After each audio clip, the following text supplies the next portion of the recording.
Da var det jaggu meg fredag igjen da, tror jeg. Fredag eller lørdag? Fredag, vi satser på fredag. Og i dag lager vi en Dark and Stormy. Og en Dark and Stormy er da fantastisk lett å lage. Det er ginger beer, og det er en Black Seal Goslings Black Rum. Det som er greia med den her, og det er litt viktig å huske på, det er at når du lager en Dark and Stormy og lime. Men når man lager en Dark and Stormy, så må det være Goslings sin Black Seal. Hvis ikke det er det, så er det da altså ikke en Dark and Stormy, men da kalles den en Safe Harbor. Smaker nesten helt likt da, bortsett fra rommen liksom. Så. Men i hvert fall, det vi gjør, vi har allerede tatt Easy. Den her er litt sånn motsatt av hva man pleier å gjøre. Så vi åpner ginger beer.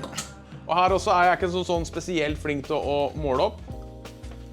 Men jeg pleier bare å fylle i ginger beer først.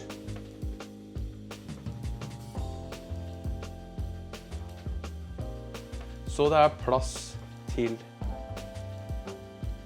rommen. Der cirka. Ja, der.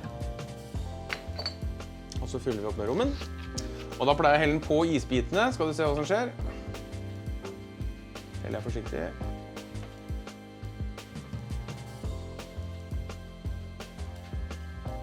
Sånn.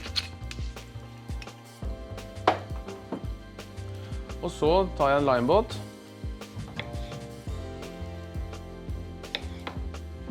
Og den pleier jeg bare å gi en liten skvis på, oppi. Så legger jeg den oppi. Sånn. Og så, det er sånn den skal serveres. Men det er jo ikke sånn den skal drekkes. For da, når du setter sugerør i da, så får du jo ingenting. Da får du jo bare ginger beer. Eller bare rommen. Så den serveres da, skal vi se om jeg får lurt den ned der. Serveres sånn. Med et kortere sugerør. Og så når du får den servert, så blander du den selv, før du drikker den. Det kan godt hende du får den blandet noen steder.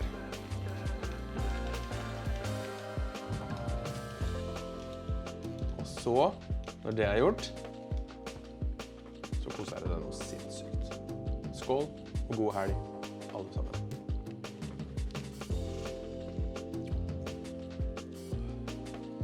Den er god altså. Og den kan jeg drikke mange av, tror jeg. Nydelig liten sak. Jepp, ta vare på hverandre og kose seg. God helg.